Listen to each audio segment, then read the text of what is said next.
नमस्कार। आज हम एक बहुत ही पुराने और दिलचस्प भारतीय विचार को आसान भाषा में समझेंगे।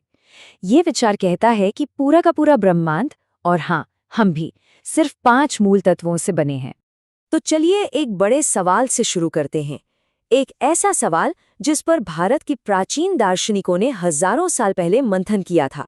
और जानते हैं उनका जवाब क्या था? उनका जवाब एक इतनी जबरदस्त सोच थी, एक ऐसा कॉन्सेप्ट था जो आगे चलकर हिंदू धर्म, योग और आयुर्वेद जैसी बड़ी बड़ी परंपराओं का आधार बना। तो ये थियरी कहती क्या है? ये कहती है कि इस दुनिया में सब कुछ, मतलब दूर आसमान के सितारों से लेकर हमारे अपने शरीर के एक एक सेल तक, हर चीज इन्हीं 5 चीजों का एक यूनिक, एक खास कॉम्बिनेशन है। तो ठीक है, अब एक एक करके इन 5 तत्वों से मिलते हैं। हम सबसे हल्के, सबसे सटल एलिमेंट से शुरू करेंगे और सबसे ठोस यानी डेंस एलिमेंट तक जाएंगे। सबसे पहले आता है आकाश, जिसे हम स्पेस भी कह सकते हैं। अब देखिए, ये सिर्फ खाली जगह नहीं है, ये वो फैलाव है, वो विस्तार है जो बाकी हर चीज को अपने अंदर जगह देता है।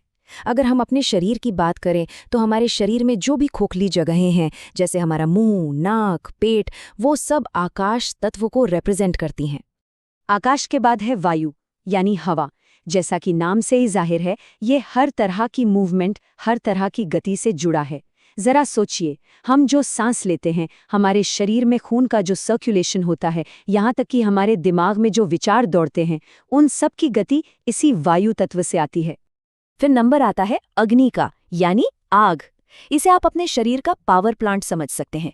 यही वो तत्व है जो हमारे खाए हुए भोजन को एनर्जी में बदलता है, हमारे मेटाबॉलिज्म को चलाता है। और इतना ही नहीं, हमारी आंखों की जो रोशनी है, जो देखने की शक्ति है, वो भी अग्नि तत्व से ही जुड़ी हुई मानी जाती है। अग्नि के बाद है जल, पानी। ये हमारे शरीर में पोषण का काम करता है, ल्यूब्रिकेशन देता है, और कहा जाता है कि हमारी भावनाओं के बहाव से भी जुड़ा है। शरीर के अंदर जितनी भी तरल पदार्थ हैं, जैसे खून, सलाइवा, ये सब जल तत्व के ही अलग अलग रूप हैं। और आखिर में आता है सबसे ठोस तत्व, पृथ्वी।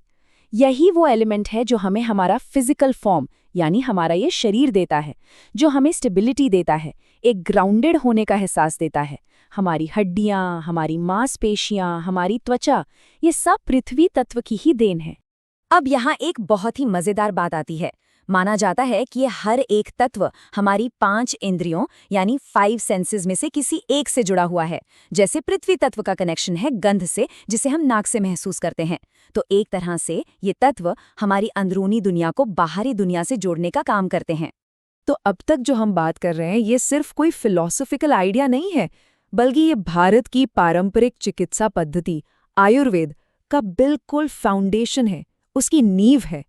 आयुर्वेद के हिसाब से सेहतमंद होने का मतलब ही है इन 5 तत्वों का शरीर में परफेक्ट बैलेंस होना। और जब भी हम बीमार पड़ते हैं तो इसका मतलब ये होता है कि इनमें से कोई एक या ज्यादा तत्व आउट ऑफ सिंक हो गए हैं, उनका संतुलन बिगड़ गया है। और यहीं से आयुर्वेद का सबसे कोर कॉन्सेप्ट निकल कर आता है, 3 दोष, वात, पित्त और कफ। ये 3 दोष असल में इन्हीं 5 तत्वों के अलग अलग कॉम्बिनेशन हैं, जो मिलकर हमारी शारीरिक और मानसिक बनावट तय करते हैं। और अगर कोई अपनी प्रकृति मतलब अपने डोमिनेंट दोष को समझ ले, तो वो अपनी लाइफस्टाइल और खान पान को उसके हिसाब से ढालकर हमेशा बैलेंस्ड रह सकता है। तो सवाल ये उठता है कि अगर हमारी पूरी हेल्थ इस बैलेंस पर ही टिकी है, तो हम इस बैलेंस को ठीक कैसे कर सकते हैं? चलिए, इसका जवाब योग के अभ्यास में ढूंढते हैं। योग में इसका एक बहुत ही पावरफुल तरीका है हस्त मुद्राएं। ये हाथों से बनने वाली कुछ खास पोजीशंस या जेस्चर्स हैं, जिन्हें खास तौर पर शरीर की एनर्जी को चैनल करने और इन तत्वों को बैलेंस करने के लिए ही बनाया गया है। और ये बात कितनी कमाल की है ना? इस थियरी के मुताबिक हमारे हाथ के 5 उंगलियां इन 5 तत्वों से जुड़ी हुई हैं। मतलब हमारे हाथ ही एक तरह से इन एलिमेंट्स को बैलेंस करने का एक पावरफुल टूल बन जाते हैं। एक एग्जाम्पल देखते, जैसे कि पृथ्वी मुद्रा। इसमें जब रिंग फिंगर, जो पृथ्वी तत्व से जुड़ी है, को अंगूठा यानी अग्नि तत्व से मिलाया जाता है, तो माना जाता है कि इससे शरीर में स्टेबिलिटी बढ़ती है।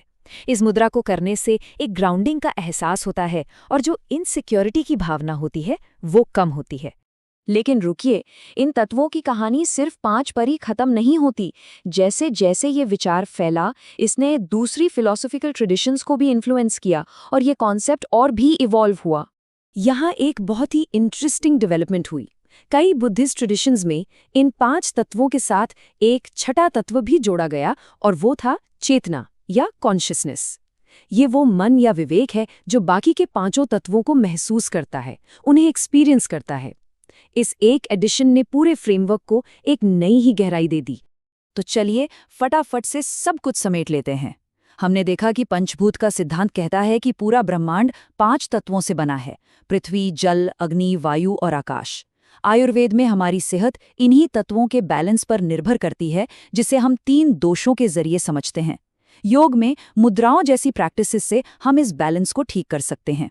और ये विचार रुका नहीं, बल्कि बौद्ध धर्म जैसी परंपराओं में चेतना को जोड़कर और भी गहरा हो गया। तो आखिर में एक सवाल सोचने के लिए, अगर हम सब इन्हीं प्राचीन तत्वों का एक अनूठा मिश्रण हैं, तो आज इस पल में कौन सा तत्व सबसे ज्यादा प्रबल महसूस हो रहा है?